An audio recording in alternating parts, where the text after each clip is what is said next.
Guys, certainly a lot's been said, a lot's been addressed. I think all of us, in our own way, looking to try to get back to some normalcy, some routine, particularly our football team. I told our team after practice, there's no right or wrong way to feel right now. It's however you feel is how you feel. But I am confident as the week goes on, guys' competitive spirit, guys' love of football, resiliency, I think all those things will, on their own, just get us back to a point where we're ready to go play this football game. You know, there's no exact formula. There's no clever thing anybody's going to say. You know, you're dealing with so many people with so many different emotions. But at the end of the day, we've got a nationally televised football game in Boise, Idaho at 8:20 at night on the blue turf, followed by Air Force coming in here and followed by Utah State. So the idea now is to move forward, be respectful, show our emotions in a way that's respectful, but certainly move forward. So with that said, who wants to start this? How did you see the guys come together just in Sunday and last week in practice and just be there for each other and then focus on football? Yeah, I don't think it was the practice that you see guys come together. I think it's just in, again, I've used this word, just the brotherhood of how everybody was just buckled by this. No lines of ethnicity, no lines of I'm from California, oh no, I'm from Texas, no lines of I've been here 4 months and I've been here 4 years. I mean, it just buckled everybody in a way that certainly didn't surprise me, but gave me, again, new insight into just what college athletics, a football team, bringing a group of guys to Albuquerque, New Mexico, what all that entails and how connected these guys are. Even though you would never, ever, ever think maybe this guy and this personality from this background is connected to that guy. But when you see that, it just resonates with you of just how much these guys do together. And they do some things that a lot of people, it's foreign to a lot of people to do what they do. And the bond that is shared and the brotherhood that is shared through that. It's a process. It's a process. We've been involved with several other of these, not in the middle of the season on a Tuesday morning right before you're going to go out there and practice. This one is different. And it's taken all of us every ounce of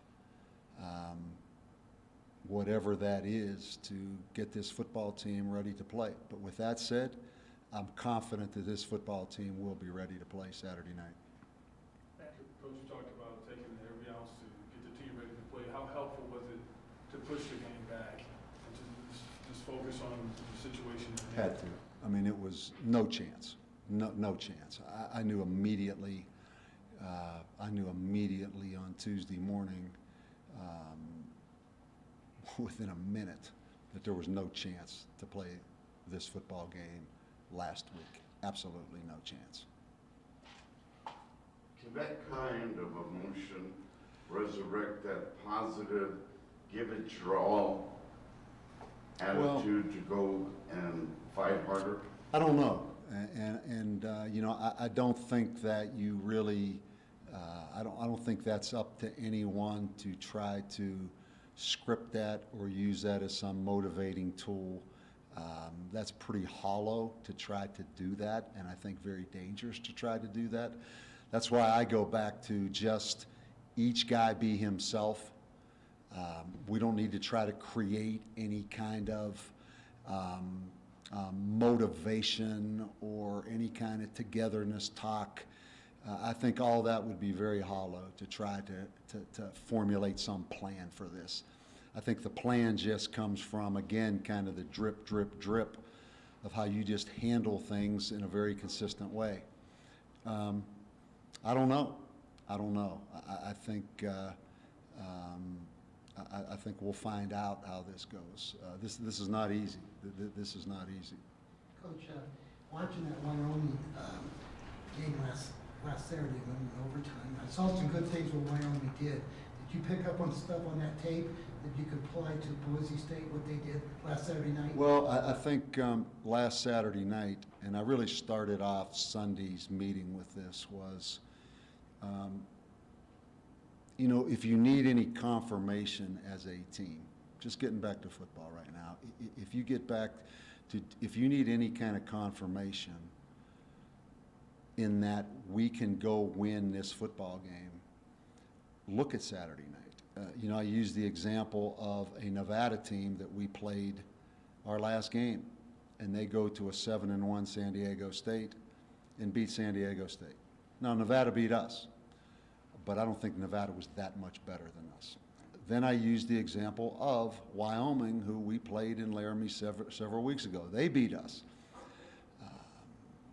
They beat us. I don't know that they're that much better than this, but they go to a 7-1 Boise, and they go into overtime, and it's a 2017 game. So if you need any confirmation from a confidence standpoint that you can go to who is now an 8-1 Boise, that kind of says it right there. So that's kind of how we started this whole week. But we all know, you know, talk is cheap, spin is easy to do. Comparing scores is easy to do. It comes back to us being ready to go up there and truly, truly, truly compete. Under what are some adverse conditions, right? I mean, they're an 8-1 team. They're a heavy favorite. All the things that have happened. We're 2-7. But I've got tremendous belief in our players and our coaches and the kind of people they are, and really the kind of team we are. Not our record, but the kind of team we are. What do you feel like you have to do to have success there, Coach? Up there? Yeah. Play our best game of the year, quite honestly.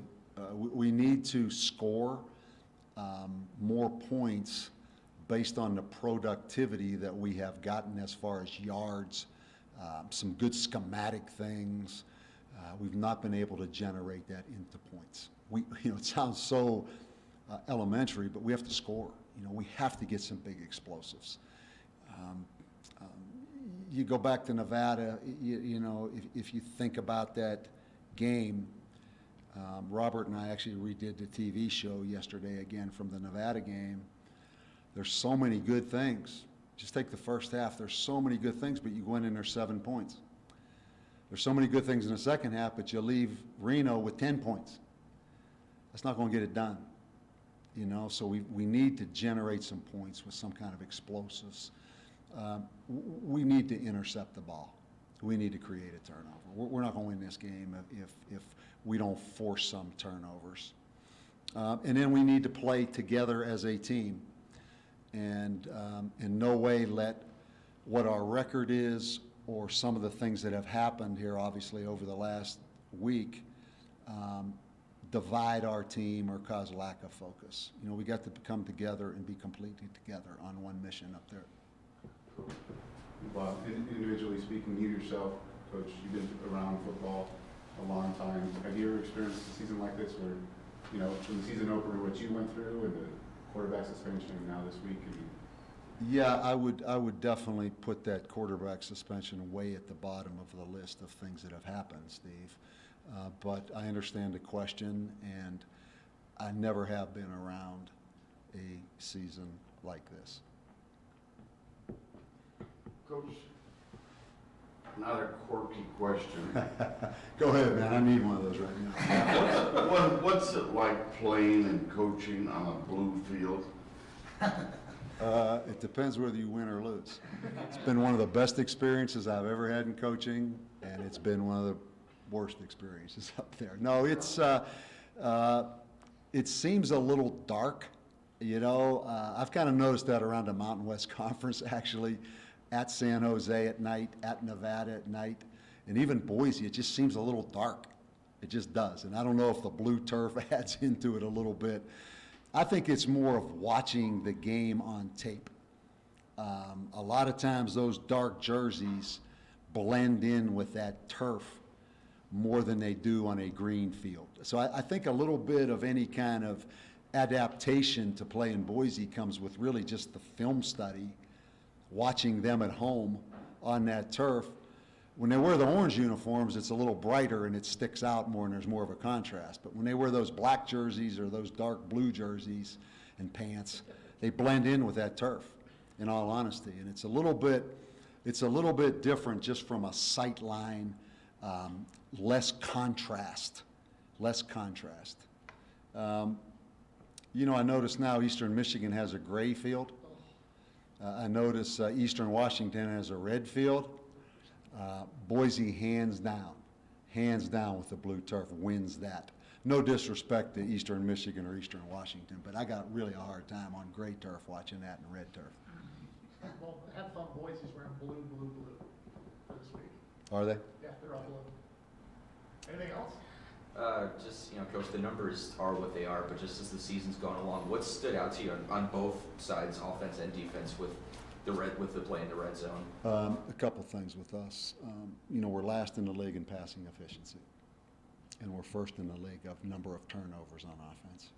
That's a bad combination. And it doesn't seem like we would be last in passing efficiency because we've actually improved in our world of passing efficiency. You know, there's been some really good things, but when all the dust settles, we're last. And we're last in pass efficiency defense. So to me, that jumps out, and the fact that we don't get the home run except for really the New Mexico State game where we got it consistently, that. And then in the red zone, it's been nothing different than what has kept us from scoring points. It is that little bit of lack of consistency, and it's jumped up and really hit us. But we're a team that has to again, you guys know there's not much margin for error, but we've got to be so execution-oriented because we don't get the explosives at the end of the day. But I look at pass efficiency, I'm surprised, but we're last in the league, and the number of turnovers. We've turned the ball over. And that's with our defense, with what our defense is, I mean, that's says it all right there. Anything else? Guys, good? Man, appreciate you. Thanks, Coach.